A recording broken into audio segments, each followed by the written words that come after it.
नमस्कार दोस्तों, स्वागत है आपका SSC learning point by Singh sir. आज करेंगे 13 दिसंबर की शिफ्ट 4 और 40 नंबर सेट। ठीक है, आज आपके पेपर सारे समाप्त हो गए हैं। आप कमेंट करके ज़रूर बताइए आपने कुछ सीखने को मिला कि नहीं मिला, और वीडियो से कुछ फ़ायदा हो रहा है कि नहीं हो रहा, क्या इम्प्रूवमेंट की ज़रूरत है, वो भी ज़रूर कमेंट कीजिएगा। ठीक है, चलिए फिर स्टार्ट करते हैं बिना देरी किए हुए। देखो, पहला क्वेश्चन बिल्कुल आसान क्वेश्चन, ए बी सी यानी कि ये पूरा दिया गया था, ये हमको 9 डिग्री दिया गया था, बी डी सी पूछा गया। देखो, हमें पता है कि एक ही जीवा से परिध पर बने कोण बराबर होते हैं, यानी कि ये अगर थीटा है तो ये भी थीटा होगा। तो यानी कि हमको ये एंगल चाहिए था, यानी कि हमको पता है थीटा प्लस का 81 प्लस का 9 बराबर हो जाएगा 180। तो थीटा बराबर कितना आ गया, 90 डिग्री। अगला सवाल, एक वस्तु को 33,000 में बेचने पर एक व्यक्ति को 10% का लाभ होता है। 20% का लाभ प्राप्त करने के लिए उसे किस मूल्य पर बेचना होगा। देखो, 10% का लाभ के लिए 33,000 पर बेचता है, हमको 20% का चाहिए यानी कि 120 की वैल्यू, यानी 11 तियां 33, 12 तियां 36,000। अगला सवाल, पी क्यू आर क्यू पर समकोण है, पी क्यू की लंबाई 5 है, पी आर क्यू 30 डिग्री है, क्यू आर की लंबाई क्या होगी। देखो, क्यू पर समकोण हो गया पी क्यू आर, यानी कि पी क्यू की लंबाई 5 है, पी आर क्यू यानी कि ये 30 डिग्री दिया गया तो ये 60 डिग्री हो जाएगा, ये 90 हो जाएगा। हमसे क्यू आर का पूछा था, यानी कि 30 वाले के पास जा रहे हैं, यहाँ पर रूट होता है, यानी कि 3 को 3 से प्यार होता है, तो इसका 5 गुना, यानी कि आंसर आ गया। ठीक है, बाकी अगर करोगे तो 10 30 बराबर 5 बटे क्यू आर हो जाएगा। तो 10 30 की वैल्यू 1/√3 बराबर 5 बटे क्यू आर, आंसर यहाँ से भी आ जाएगा। अगला सवाल, देखो, एक 9 अंकीय संख्या दी गई थी, 99 से विभाजित थी और उसकी वैल्यू हमें बतानी थी। तो देखो, 3 4 2 2 2 1 3 ए बी। ठीक है, 99 से मतलब है 11 गुणे 9। यहाँ हम 9 से चेक करेंगे तो 4 3 7 2 9, ये तो खत्म हो गया, 2 1 3 2 2 4 1 5 हो गया, 5 3 8 हो गया। तो देखो, 8 के बाद 9 से डिवाइड होने वाला क्या आता है, एक तो 1 लिखेंगे तो 9 आ जाएगा जोड़ने पर, एक लिखेंगे 10 तो 18 भी डिवाइड होता है, यानी कि a प्लस का b या तो 1 होगा, a प्लस बी का b या तो क्या होगा, 10 होगा। तो यहाँ से देखो, अब 11 की चेक करते हैं, 3 2 5 हो गया, 5 2 7 हो गया, 7 3 10 हो गया, 10 प्लस का b, और यहाँ से करेंगे 4 2 6 1 7 हो गया, 7 और ये हो गया, यानी कि 7 प्लस का ए हो गया, यानी कि इनका डिफरेंस या तो 0 आना चाहिए था या तो 11 आना चाहिए था। ये दो कंडीशन बन रही है। अब यहाँ से देखो, a प्लस बी 1 बनने के लिए या तो ये देखो a 1 होगा, ये 0 होगा। तो यहाँ पर देखो, अगर पुट करते हैं b बराबर 0 पुट करते हैं तो ये 10 बचेगा। ठीक है, a बराबर 1 पुट करते हैं तो ये 8 बचेगा, यानी कि यहाँ से तो नहीं बन रहा है, यानी कि ये तो कैंसिल हो जाएगा। या तो उल्टा भी करके देख सकते हैं, a की जगह 0 b की जगह 1 कर लो, यहाँ से भी नहीं बन रहा है, तो ये तो कैंसिल आउट होगी पहली कंडीशन। दूसरी कंडीशन में अगर मान लो 10 होता तो यहाँ पर 1 रखते 9 रखते, एक तो कंडीशन ये बनती, या तो b बराबर हम 1 रखते और a बराबर 9 रखते, पहली कंडीशन। इसी तरीके से हमें 2 रखते और फिर यहाँ पर रखते 8 रखते, फिर 8 और 2 रखते, ये कंडीशन हमें चेक करनी पड़ती। तो देखो, यहाँ से पहले वाले को हम चेक करते हैं, a बराबर रख दो क्या 1 और b बराबर रख दो क्या 9, यानी कि 10 9 19 हो गया, 10 9 19 हो गया, 7 1 8 हो गया, इनका डिफरेंस कितना आ गया, 11 आ गया, यानी कि b बराबर 9, यानी कि जो पहली कंडीशन थी वो हमारी सेटिस्फाइड हो गई। तो सभी वैल्यू निकल आई। अगर नहीं होती तो इसी सीरीज में चले जाते, ये हमें सब बनाकर देखना पड़ता। ठीक है, तो यहाँ से हम क्या करते, वैल्यू पता लग गई, b बराबर 9, इसमें अब पुट कर देते हैं, b बराबर 9, a बराबर पता लग गया 1 प्लस का, यानी 9 2 11, आंसर हो गया। अगर आप इस तरीके से चेक नहीं करना चाहते तो देखो, यहाँ से दूसरी कंडीशन से कैसे कर सकते थे, थोड़ा इरेज कर लें। यहाँ से आप लोग लिख सकते थे 10 प्लस का b माइनस का 7 माइनस का a बराबर, एक तो 0 हो जाता, तो यहाँ से या तो 11 भी, रुक जाइए थोड़ा इसको और कर लें, b माइनस का a प्लस का 3 बराबर या तो 0 आता, या तो b माइनस का a और फिर हो जाता क्या, प्लस का 3 बराबर 11 हो जाता। तो इस कंडीशन में अगर करते तो b माइनस ए बराबर यहाँ से क्या लिखते, माइनस का 3 लिखते, जो कि पॉसिबल नहीं है। अगर यहाँ पर इस तरीके से लिखते, b माइनस का a 11 था, बराबर हो जाएगा 11 से 3 गया 8 हो जाता, बिल्कुल। और a प्लस बी हमको पता था कितना, 10 पता था। यहाँ से इनको जोड़ते तो ये कैंसिल आउट हो जाता, 2b बराबर कितना हो जाता 18, यानी कि b बराबर कितना आ जाता 9 आ जाता, ठीक है। और इसी तरीके से अगर a बराबर हम लिखते तो 9 से 8 गया 1 हो जाता, यानी कि 1 आ जाता। तो इस तरीके से भी आप लोग कर सकते हैं। चलिए फिर अगला सवाल करते हैं। सेक्टर आर तथा एस द्वारा बनाए गए कुल केंद्रीय कोण का सेक्टर यू तथा बी द्वारा बनाए गए कुल केंद्रीय कोण से अनुपात क्या होगा। देखो आर कहाँ पर है, ये है, एस ये है, यानी कि 30 हो गया। फिर देखो यू और बी, यू रहा ये, बी रहा ये, यानी कि 9 6 15, यानी कि 2:1 आंसर। अगला सवाल, नीचे गई दी गई तालिका चार विभिन्न वस्तुओं के क्रय मूल्य और विक्रय मूल्य को दर्शाती है। सभी वस्तुओं के औसत विक्रय मूल्य और औसत क्रय मूल्य के बीच अंतर क्या होगा।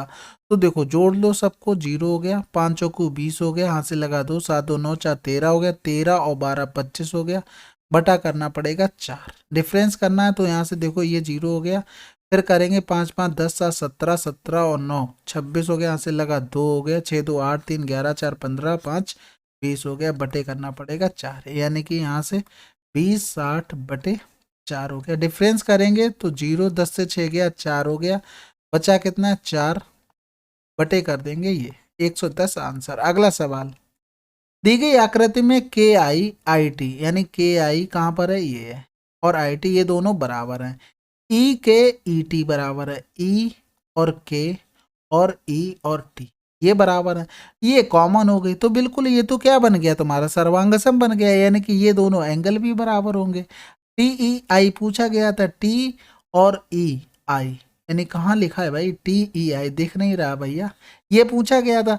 तो यार देखो ये पूरा बनेगा 360, तो 360 से 150 हम माइनस कर देते हैं, जैसे 5 गया 1, 3 से 1 गया 2 हो गया, यानी कि 210 हमें कौन सा एंगल मिल गया, 210 हमें मिल गया ये वाला, यानी कि आधा कर देंगे इसका, तो हमें आधा आधा चाहिए था, 2 एकम 2 0 2 पंजे 10, यानी कि ये वाला 105 हो जाएगा। अगला सवाल करते हैं।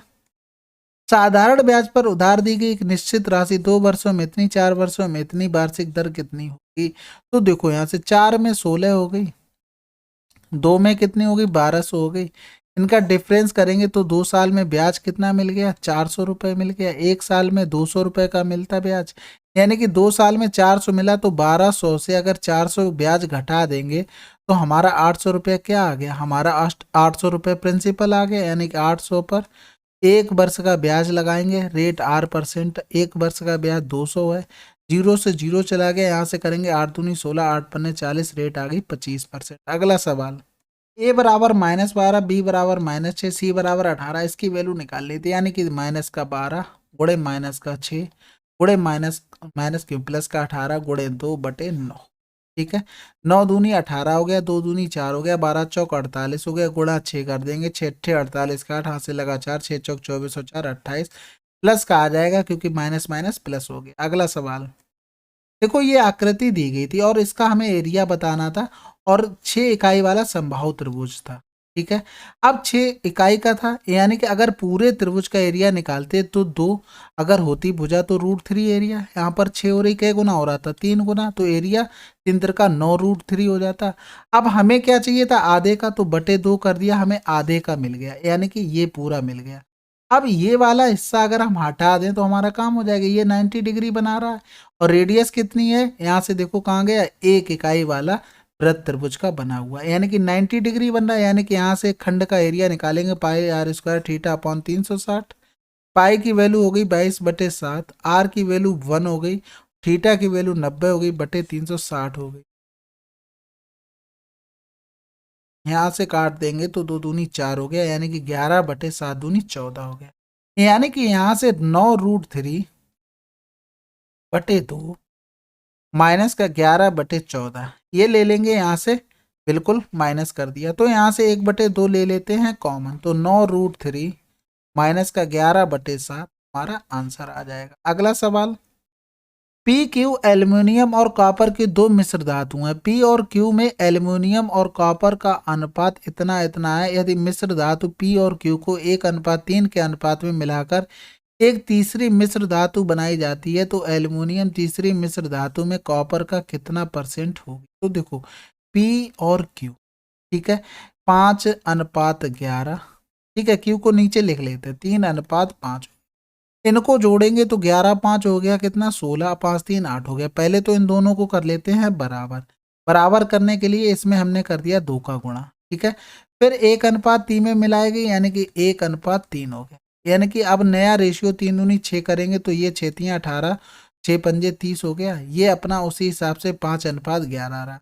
तो यहाँ से देखो एल्युमिनियम कितनी हो जाएगी, 18 5 23, और ये कितना हो जाएगा, क्या क्या दिया था, कॉपर, यानी कि 1 3 1 4 हो गया। इतना रेशियो बन गया सब। तो कह रहा है एल्युमिनियम तीसरी मिश्र धातु में कॉपर का कितना परसेंट है। तो देखो 23 कॉपर का कितना परसेंट है ये हमसे पूछा गया, यानी कि 2300 में हमें भाग करना था 41।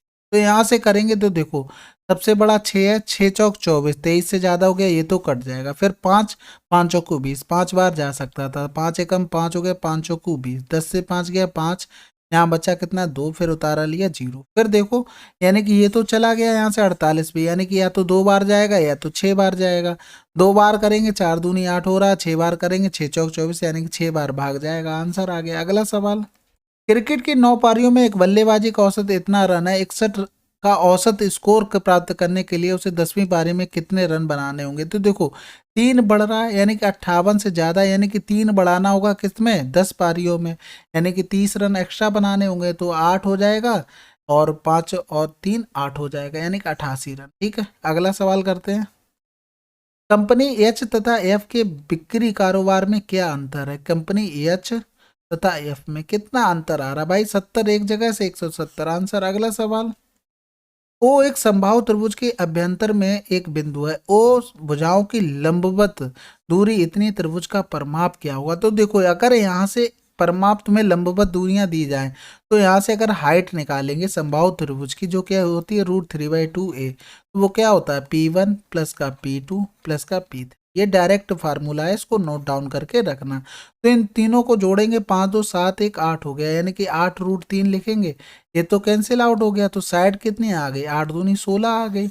और फिर इनका निकालेंगे परिमाप तो 16 3 48। अगला सवाल, यदि x बराबर इतना है तो इसकी वैल्यू हमको निकालनी थी। तो सिंपल सी बात है, देखो x माइनस का 2 इधर हो जाएगा 2 की पावर 2/3 माइनस 2 की पावर 1/3। दोनों तरफ होल क्यूब कर देंगे तो x पावर 3 माइनस 2 दूनी 4 दूनी 8 हो गया, माइनस का 3 इंटू एक्स इंटू 2 और x माइनस का 2 हो जाएगा। ठीक है, इधर करेंगे तो 2 की पावर 2 हो गया, माइनस का 2 की पावर 1 हो गया, माइनस का 3 इंटू 2 की पावर 2/3 इंटू 2 की पावर 1/3। ब्रैकेट में यही सेम टर्म लिखेंगे, इसके बराबर क्या हो जाएगा, x माइनस का 2 हो जाएगा। कोई समस्या परेशानी नहीं होनी चाहिए। यहाँ से देखो x की पावर 3 और यहाँ से 3 दूनी 6x हो गया, 6x² हो जाएगा माइनस का। ठीक है, फिर 3 दूनी 6x माइनस माइनस प्लस हो जाएगा, 6 दूनी 12x हो जाएगा। समझ गए बात को। माइनस का 8 हो गया, इधर करेंगे 2 दूनी 4 माइनस का 2। फिर देखो यहाँ पर बेस सेम है ना, तो पावर क्या होंगी, जुड़ जाएंगी, यानी कि प्लस का 1/3, यानी कि तो 3/3 1 हो गई, यानी कि 2 की पावर 1, यानी कि ये तो बन गया पूरा 2। फिर 3 दूनी 6 करेंगे, यानी कि 6 किया तो ये तो पूरा टर्म 3 दूनी 6 बन गया। 6 का अंदर ब्रैकेट में गुणा करेंगे तो माइनस का 6x और माइनस माइनस प्लस का 12 हो गया।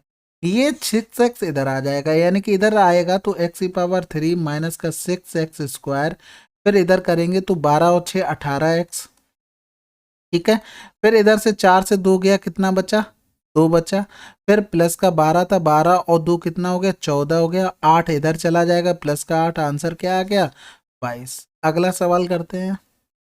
दो संख्याओं का अनुपात इतना है, उनका महत्तम समावर्त इतना, उनका लघुत्तम समावर्त क्या होगा। देखो दोनों संख्याएं क्या होंगी, 6 18 7 21, क्योंकि रेशियो जब भी लिखते हैं तो पूरा एचसीएफ उससे बाहर आ जाता है। तो देखो यहाँ से एलसीएम निकालना होता तो 6 गुणे 7 गुणे 3 होता, बिल्कुल 7 21, 21 छक्का 126, आंसर आ जा गया। अगला सवाल, दो स्टेशन आर तथा एस एक दूसरे से 400 किलोमीटर की दूरी पर हैं। एक रेलगाड़ी आर से एस के लिए निकलती है तथा उसी समय एक अन्य रेलगाड़ी एस से आर के लिए निकलती है। 10 घंटे के पश्चात दोनों रेलगाड़ियां मिलती हैं। यदि पहली रेलगाड़ी की चाल दूसरी रेलगाड़ी से 4 किलोमीटर प्रति घंटा अधिक है तो धीमी वाली रेलगाड़ी की चाल क्या होगी। तो देखो यहाँ से देखो 400 हो गया, अगर दोनों ये जाएंगी और क्या कर रही थी, एक दूसरे से विपरीत दिशाओं में चल रही, तो a प्लस का b बराबर 10 घंटे हो गया। यानी कि यहाँ से लिखेंगे तो a प्लस बी बराबर कितना आ गया, 40 आ गया। और a माइनस बी बराबर क्वेश्चन में दिया गया था 4। दोनों को जोड़ देते हैं तो आ जाएगी तेज वाले की, अगर दोनों को घटा के 2 का भाग कर देते हैं तो धीरे वाले की आ जाएगी। यानी कि 40 से 4 जाएगा, 36/2 करेंगे तो 18 आ गई धीमे वाले की चाल। अगर जोड़ते तो 44/2 यानी कि 22 आ जाती तेज वाली। अगला सवाल करते हैं। पवन एक कार्य को 32 दिनों में कर सकता है। उसने 8 दिन कार्य किया और छोड़ दिया। उसके बाद संदीप ने शेष कार्य को 27 दिनों में पूरा किया। पवन और संदीप मिलकर पूरे कार्य को कितने दिनों में कर सकते हैं? देखो, पवन 32 दिनों में कर सकता था, 8 दिन किया चला गया, तो बचा कितने दिन का काम था पवन का? 24 दिन का काम। वही काम संदीप ने कर दिया 27 दिन में। समझ गए बात को? तो यहाँ से देखो, इनका एलसीएम निकालेंगे। 8 तियां 24 हो गया, 9 तियां 27 हो गया, यानी कि 72 गुणे का 3, ये आ गया इनका एलसीएम। यानी कि इनकी इफिशियंसी हम निकालते हैं तो 8 से 8 ने 72 हो गया। बाकी देखो करते हैं, 8 ने 72 आ गया, ये 9 8 72 आ गया, इनकी आ गई इफिशियंसी। अब पवन टोटल 32 दिन में काम करता आ रहा था, इफिशियंसी 9, यानी कि ये तो टोटल वर्क। अब दोनों मिलकर करेंगे तो 9 8 17 हो गया, यानी कि 9 दूनी 18 का 8 हाथ से लगाएगा, 9 3 27, 1 28/17। देखो यहाँ से 7 छक्का 42 और 3 48, 8 मिल रहा। 7 छक्का 42 और 6 48, यहाँ पर भी मिल रहा था। 7 छक्का 42 और 46, ये कट गया। 7 छक्का 42 और 5 47, ये भी कट गया। समझ में आ गई? यानी कि 7 छक्का 42 और 3 45 होगा, ये भी कट गया। ठीक है, थोड़ी मिस्टेक हो गई, माफ करना। चलिए फिर, मिल गया ना। अगला सवाल करते हैं। एबीसी में बी प्लस सी इतना है, कोण ए का मान भैया बख्श दो। इतना सरल सवाल, ठीक है। A plus B plus C बराबर इतना है, तो A cube plus B cube plus C cube बराबर इतना है, ए बी सी बराबर इतना है। इसकी वैल्यू हमको चाहिए थी। तो यहाँ से देखो सिंपल सी बात है, इसको हम लिख सकते थे ए क्यू प्लस का वी क्यू प्लस का सी क्यू माइनस का 3 ABC बराबर, फार्मूला होता है क्या, ए प्लस बी प्लस सी ब्रैकेट क्लोज, उसके बाद ए स्क्वायर प्लस का वी स्क्वायर प्लस का सी स्क्वायर माइनस का ए बी माइनस का बी सी माइनस का सी, ये फार्मूला होता है। तो देखो इसकी वैल्यू हमको 85 पता थी, 3 गुणे 25 इसकी भी वैल्यू पता थी, बराबर 5 भी पता थी। ये हमको निकालना, तो इसको मान लेते कैपिटल 1, यानी कि 5 से डिवाइड करेंगे, ये 17 बार, ये 5 बार, तो 17 माइनस का 5 ये 15, डिफरेंस आ गया क्या, 2। आंसर आ गया। अगला सवाल। बी डी ई में लड़कों की कुल संख्या का ए सी एफ में लड़कों की कुल संख्या का अनुपात क्या होगा? तो देखो बी डी ई यानी कि बी ये हो गया, डी ये हो गया, ई ये हो गया, यानी कि यहाँ से करेंगे 25 4 29 29 और 3 32 और 10 42 आ गया। ए सी एफ ए और सी यानी कि 26 और 5 31 31 और 10 41 हो गया, यही तो अनुपात आ गया। अगला सवाल। एक दुकानदार अपने ग्राहकों को 12% की छूट देता है और फिर भी 18% का लाभ प्राप्त करता है। एक वस्तु का अंकित मूल्य ज्ञात कीजिए जिसकी क्रय दुकानदार के लिए इतनी है, तो निकटतम रुपए में। तो देखो 12% की छूट मार्क प्राइस पर देगा, यानी कि 88% में चीज दे रहा है, और प्रॉफिट हमेशा कॉस्ट प्राइस पर लेगा, यानी कि वो छूट है वो सेलिंग प्राइस बन गया, अब इसी पे प्रॉफिट लेगा। बस इसको सॉल्व करना था। 0 से 0 चले गए सारे। 11 8 88 हो गया, 11 चौक 44, 11 8 88, 8 छंग 48 हो गया, यानी कि एमपी बराबर हो जाएगा 6 8 48, हासिल लगा 4, 11 छक्का 66, 66 और 4 कितना हो जाएगा, 70 हो जाएगा। आंसर आ गया। अगला सवाल करते हैं। 10 अल्फा प्लस बीटा बराबर ए, उसके बराबर ये 10 2 अल्फा दिया गया। देखो 10 2 अल्फा को हम लिख सकते हैं क्या, अल्फा प्लस का बीटा प्लस का अल्फा माइनस का बीटा, यानी कि दोनों तरफ 10 का हम कर देते हैं क्या, मल्टीप्लाई। 10 का मल्टीप्लाई कर दिया, तो यहाँ पर देखो ये फार्मूला बन गया 10 ए प्लस बी का। ठीक है, तो यहाँ से फार्मूला यहाँ से लिख सकते हैं थे 10 अल्फा प्लस का बीटा प्लस का 10 अल्फा माइनस का बीटा अपॉन में 1 माइनस का 10 अल्फा प्लस का बीटा 10 अल्फा माइनस का बीटा। ठीक है, अब हमें क्या करना था, सिंपल से वैल्यू पुटिंग करनी थी। वैल्यू पुटिंग करते आंसर आ जाता, नीचे माइनस था तो प्लस वाले तो एक भी नहीं होते। समझ गए बात को? तो देखो अल्फा प्लस बीटा की वैल्यू ए, अल्फा माइनस बीटा की वैल्यू बी हो गई, यानी कि देखो ऊपर तो माइनस हो नहीं सकता था, प्लस वाला आंसर आ गया। बस सिंपल सी बात है, माइनस का ए इंटू बी। अगला सवाल करते हैं।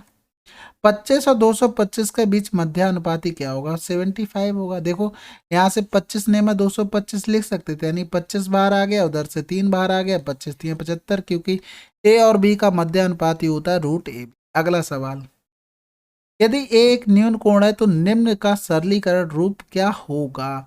तो यहाँ से देखो ये क्या हो गया, 180 माइनस का ए हो गया, यानी कि ये किस में रह गया, ये सेकंड क्वाड्रेंट में। कॉस क्या होता है? माइनस का होता है। देखो माइनस और प्लस से कोई फर्क नहीं पड़ता, तो सिंपल से करते जाओ, बस सिंपल से करते जाओ, तुम्हारा आंसर आ जाएगा। माइनस में आएगा चाहे प्लस में आएगा, आएगा कटेगा अपने आप हो जाएगा। करोगे करोगे ही नहीं मेहनत तो कैसे बनेगा? तो ये तो बन गया सेकंड क्वाड्रेंट में, ये देखा तुम्हारा माइनस का, ठीक है। तो 180 पे चेंज नहीं होता, यानी कि माइनस का कॉस ए आ गया। यहाँ पर करेंगे तो देखो 90 डिग्री हो गया, 90 प्लस ए हो गया, यानी कि ये किस में पहुंच गया? सेकंड में। कॉट सेकंड में क्या होता है? निगेटिव होता है, यानी कि यहाँ से करेंगे तो ये बन जाएगा 10 ए, वो भी किसका? माइनस का। कॉस माइनस ए हमेशा प्लस होता है, तो कॉस ए हो गया, ठीक है। अपॉन में 10 180 प्लस ए, कुछ चेंजमेंट नहीं करना, सिंपल सा 10 ए आ जाएगा। 10 वाले में ज़्यादा फर्क भी नहीं पड़ता है, 10 वाले में मज़ा और आता है करने में।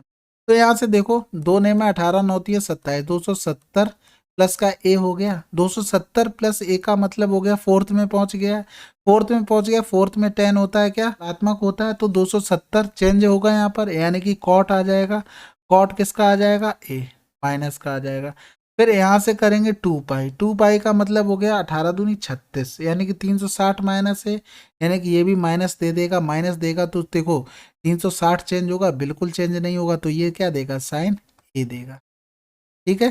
तो देखो माइनस माइनस प्लस हो गया, ये भी चला गया। देखो कॉस, यार देखो कट क्या क्या रहा, 10 से 10 चला गया। कॉट ए को क्या लिख सकते हैं? इसे कॉस ए अपॉन साइन ए लिख सकते हैं। तो ये तो इससे कैंसिल आउट हो गया, कॉस से कॉस हो गया, तो बचा क्या? केवल कॉस ए बचा है। अगला सवाल करते हैं। चलिए फिर 13 दिसंबर की आपकी सभी 40 शिफ्ट मिलाकर, यानी कि ये फोर्थ शिफ्ट थी, खत्म हो गई है, यानी कि 40 शिफ्ट खत्म हो गई है। इसका मतलब है आपने 1000 सवाल कर लिए हैं, जो कि बहुत बड़ी चीज़ है। आप एक चीज़ देखना, मेरा एफर्ट भी देख लेना, थोड़ा मेहनत भी देख लेना, इसके पीछे कितनी मेहनत है, कब आपकी आंसर की आई थी और कितने दिन के अंदर आपके पूरे पेपर सॉल्व करवा दिए गए। बाकी आप लोग कमेंट कीजिएगा आपको कैसा लगा पढ़ के, समझ में आई चीज़ें कि नहीं आई, कितना फास्ट रहा, कितना स्लो रहा, और स्पीड कैसी होनी चाहिए थी, और इसके बारे में बताइएगा। आप लोग बताएंगे नहीं तो समझ में नहीं आएगा, चीज़ें उसी रिदम में चलती रहेंगी, कुछ इम्प्रूवमेंट भी नहीं होगा, ठीक है। चलिए फिर मिलते हैं अगले वीडियो में, तब तक के लिए जय हिंद जय भारत।